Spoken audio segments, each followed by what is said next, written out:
Hey everybody, what's going on? It is James here with Crypto Common Sense, aka Three Peaks Trading. I wanted to sit down this evening and do a video for everybody giving back because I just hit a major milestone in my life, and I wanted to give back to other people so that they can also hit some milestones in their life. The milestone for me was I went ahead and paid off my mortgage. I had been on the fence about this for a few years. It is not the best financial decision. It can actually make more money in the market than what my interest rate was, but for me, it was all about peace of mind. So last week I had transferred, or maybe the week before, I had transferred the money to pay it off out of my investment accounts. I paid most of it off, and then I left a small piece behind because I thought, well, I'll just leave a very small piece so that I still have a mortgage on my credit file and things. And then this week I decided to go ahead and just knock it out. So it's pretty cool to be in my early 40s and essentially be debt free. All right. Not a lot of people can say they own their homes outright. Most people who say they own their homes actually mean the bank owns their homes.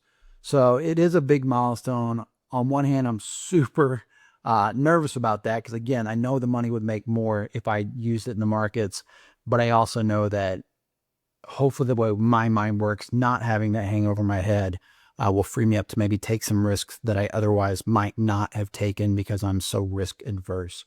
So I'm going to walk through some stuff in this video.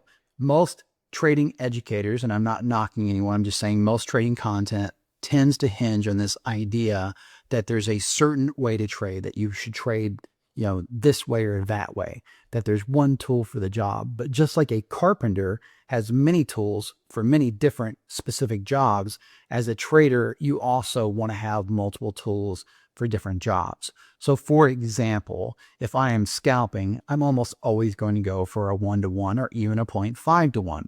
If I'm trend trading, on the other hand, I'm probably going to go for asymmetric risk of 2-to-1, 3-to-1, 5-to-1, etc. And I want to show you how this stacks up mathematically. So what I did was I went into ChatGPT and I asked it to run some Monte Carlo simulations. So what I did was I punched in 5-to-1 at 19.5% because I have an incredibly simplistic system that I designed just this week that has one single criteria. And I designed it for testing, just to test this theory.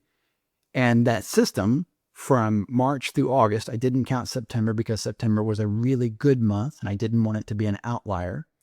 So just from March through August, it was roughly 19.5% win rate. And so it gave these figures. I'm going to compare these figures in just a second.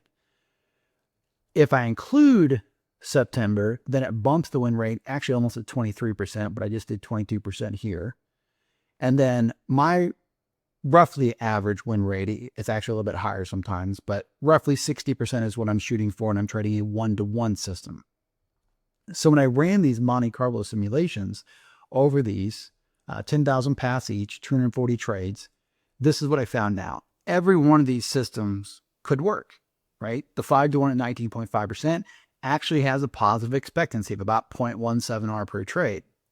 It has a mean final R of 40 R per trade, a median final R of 42 R per trade. It does have a fairly wide standard deviation of 37.6, but the probability of it being a positive year on 240 trades is about 83%. So it's a pretty decent system.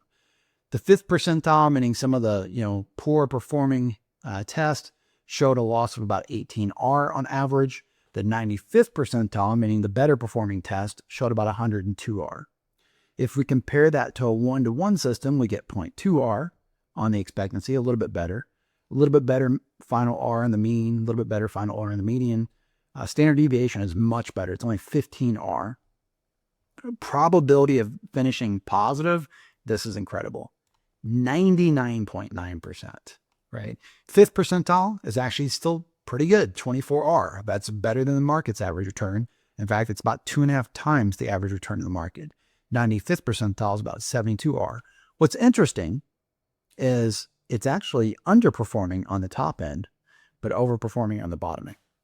And then if we look at 5-to-1 at a 22% win rate, that gives a positive EV expectancy of about 0.32 R, which is really, really good. It has a mean final R of 77 R, median final R of 77 R. Standard deviation is still very large at 34 R. Probability of finishing positive, though, is really good, 98%.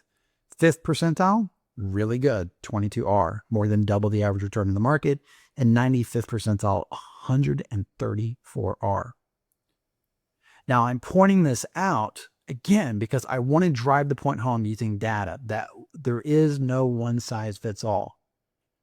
Some traders win most of their trades but are trading small R, and it works for them.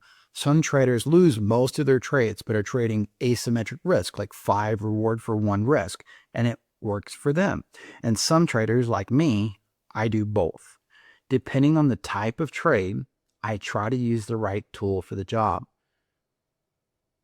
A trend trade, especially on a swing trade, I want to ride that. So as an example, when I was buying Bitcoin in December of 2018 at the bottom of the bear market, my maximum risk was about $3,200 because that's what I was paying for the Bitcoin, and I had no stop losses.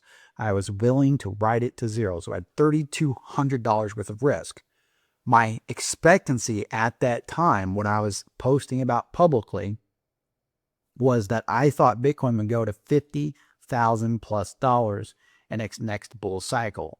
So my upside in my mind was roughly $47,000 per Bitcoin, and my max downside was roughly $3,200 per Bitcoin, which was a nearly 15 to 1 reward to risk ratio.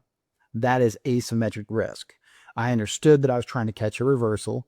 I understood that there was a high probability that I would be wrong, and I was okay with that because I could be wrong 15 times and still make money.